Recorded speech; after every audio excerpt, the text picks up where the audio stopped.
I'm on my way to do a compressor, and I was looking at the notes, and it says 2-man job for a walk-in compressor. So I called my manager, and I was like, "Hey, who's gonna come help me out, or what's the deal?" And his response was, "Oh no, you gotta do it by yourself." So I just wanted to get you guys' opinion on this because me personally, I'm not going to do the job if it's recommended for 2 people. I'm not going to do it with one, with just me myself. So I straight up told him, no, I'm not doing the job unless you send a helper. But he kept saying, oh well, some other technician, I'm not going to name him, he's like another technician, a big compressor yesterday around the same area, and he did it without an issue. So I politely told him, well, you either send that technician to go do that compressor, or you send me help, because I'm not going to do it by myself. So, well, that's one thing that a lot of technicians usually don't do for some reason, and I noticed that. So what happens is that all those technicians mess it up for other guys that don't want to do that job by themselves, because you don't want to have an accident, you don't want to break your back. So we all know a compressor is pretty heavy, and all the equipment you have to rope up. So I told him I'm not doing the job unless you send somebody else. So he just hangs up on me, and I was like, hey, you know what? That's whatever, it's what it is. So I'm gonna go to the job. If I'm gonna call him again, like, hey, where's my helper? And if they're not sending me, if they don't send me somebody else, then I'm just gonna leave the job and go do another job, and I'll leave that walking down. Me personally, I don't care anymore, because I care more about my safety, my back. I don't want to mess up my back. I'm 26. I don't want to have a messed up back when I'm this damn young, you know? So we'll see how it goes. I'm gonna bring you guys along, see if I can get a little helper or not, and go from there.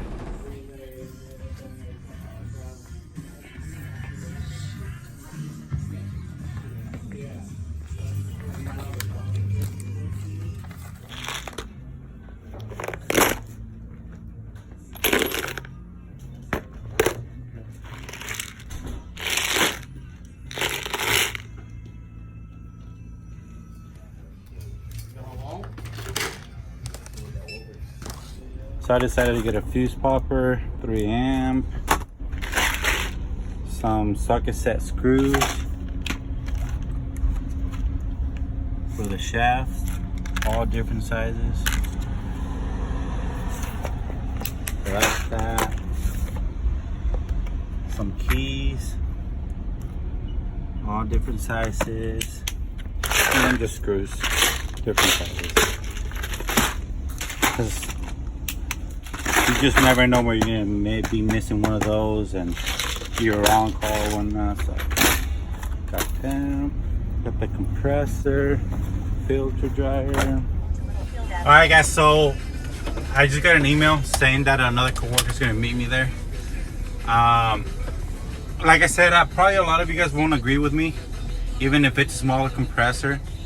I still recommend 2 people, because you just don't know if you're gonna have to take that compressor across the building, if you have to go through a roof hatch, then another roof hatch, and you just never know.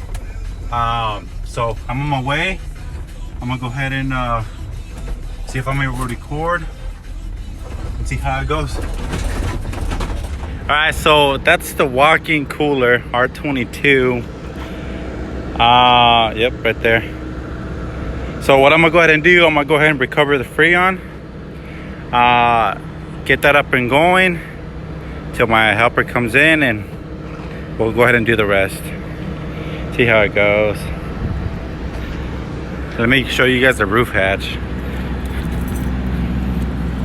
I fucking hit myself in the head with this pipe right here. So I hooked up my gauges. I was getting 0 psi, high side and low side. So I called the other tech that diagnosed the unit, and apparently he recovered all the refrigerant. So thank you for that. So the new compressor is completely different. So I'm gonna have to retrofit all the fittings.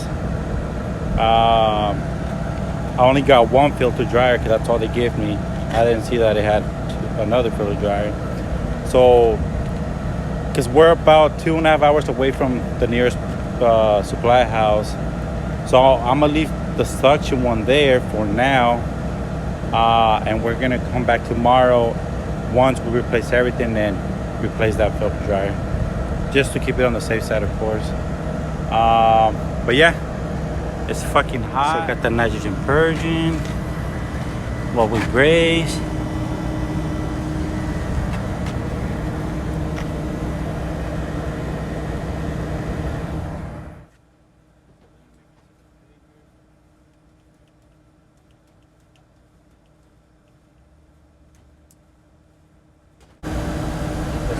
Yeah, so I mean they didn't accept the quote for that, so we just gotta do it. So I'm gonna go ahead and braise this up.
Okay, that's good.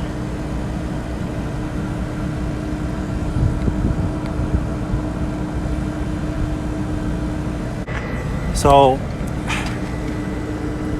my receiver's leaking from that side. I don't know if you guys can see the bubbles.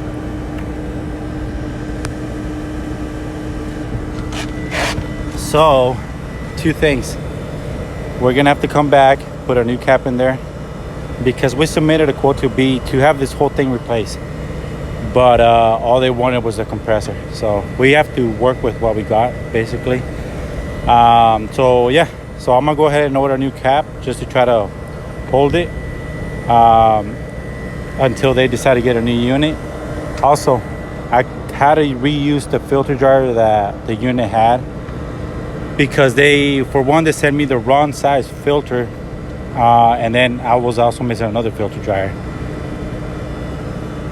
So long story short, we're gonna come back, install another filter dryer, put a cap, and let them know that we don't know how long it's gonna take for it to. Like I said, guys, I mean, it looks like shit, but I had to work with what I have. And this particular customer doesn't want to spend a lot of money on their equipment. So per manager, they only approved to get the compressor replaced. I would want to replace the low pressure switch, the high pressure switch, because I'm not a big fan of those. That way I can put a dual pressure switch with a reset button on it. And I mean, that's basically it. We just got to get him up and running for now.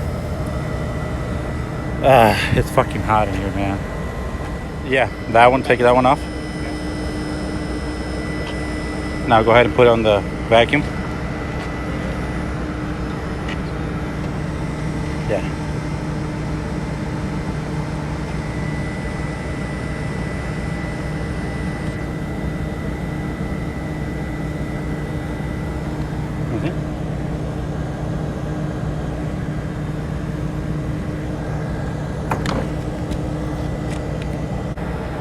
Grab that one. Scale? Yeah. No, that's not a scale. That's for pulling a vacuum. Micro gauge. Oh, okay. Just put that piece. Put it in there in the front.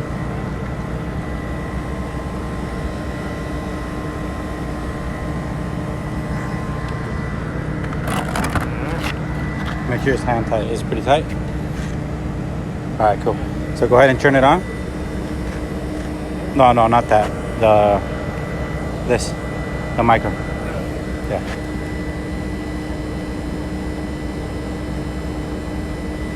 Go ahead and shut this on. All right, go ahead and turn on the vacuum. The switch here? Yeah. No. On the back, there's a switch on the back. So now that we know our vacuum line is not leaking, go ahead and open both of them. Both these? Yeah, both of them. All the way.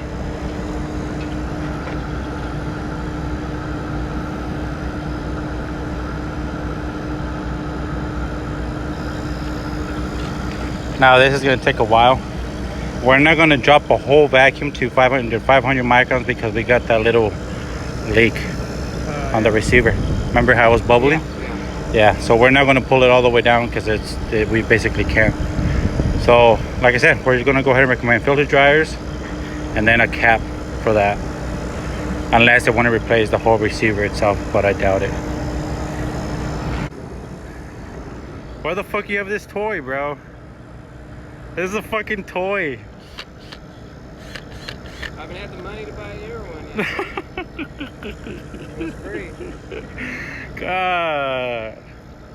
It looks like a fucking Star Wars fucking gun. Fucking blaster.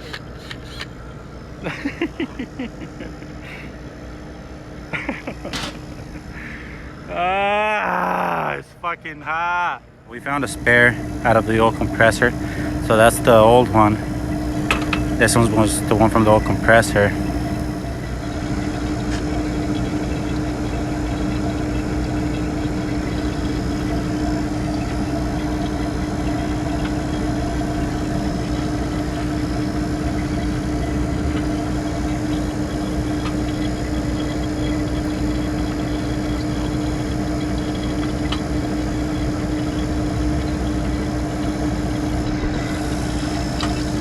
Nice. So now,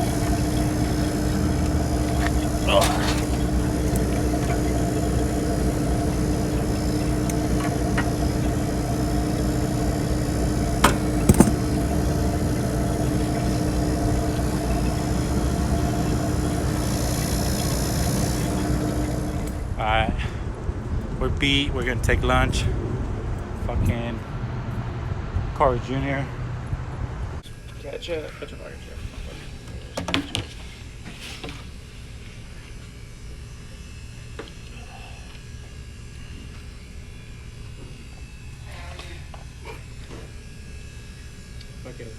So it's been in a vacuum for about 40 minutes.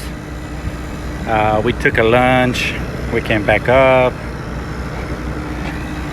320. So we should be good. We're gonna go ahead and start charging it up. Get them up and running. Should be good.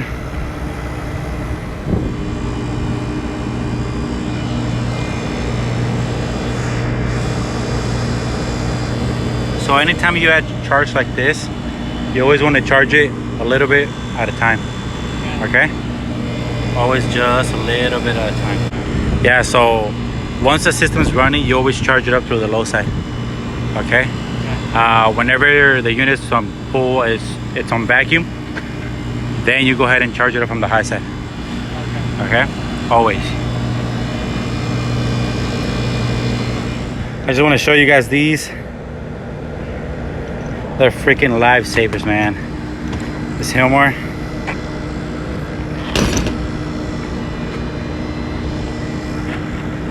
With these, you don't have to do you don't have to get couplings. You just put this in, make your own. I was too lazy to go down and get the couplings, honestly. So that's why I carry these in my bag. Go. Check that evap. Check the temperature. Let's get off this fucking roof. This guy's about to die. It was like a fucking 95 degrees out here.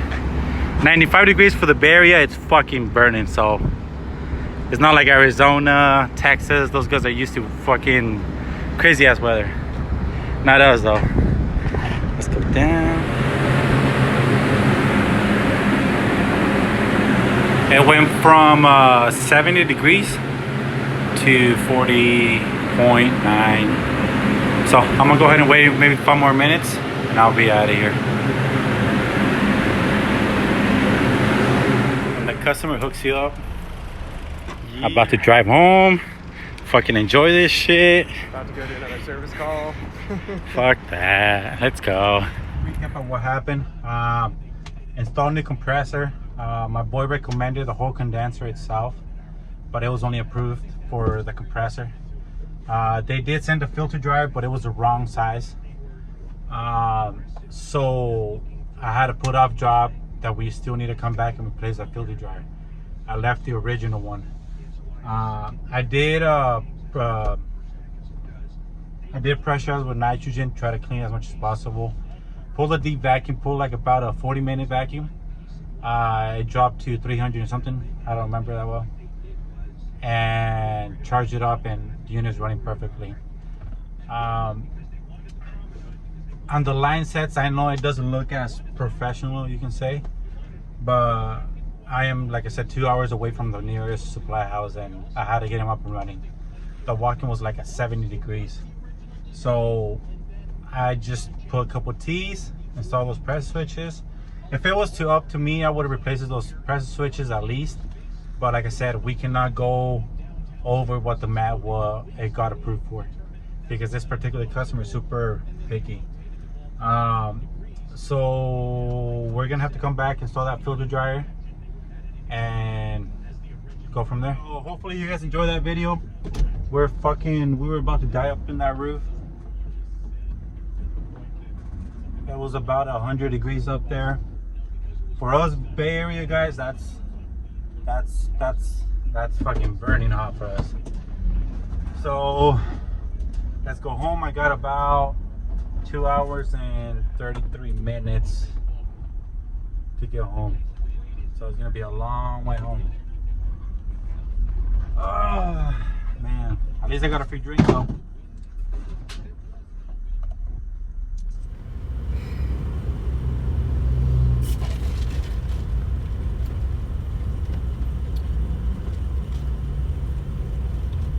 Look at that sunset right there.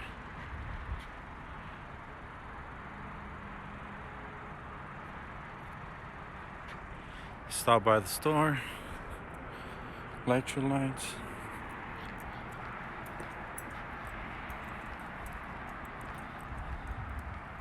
I like how it's super dark over there. And sunset.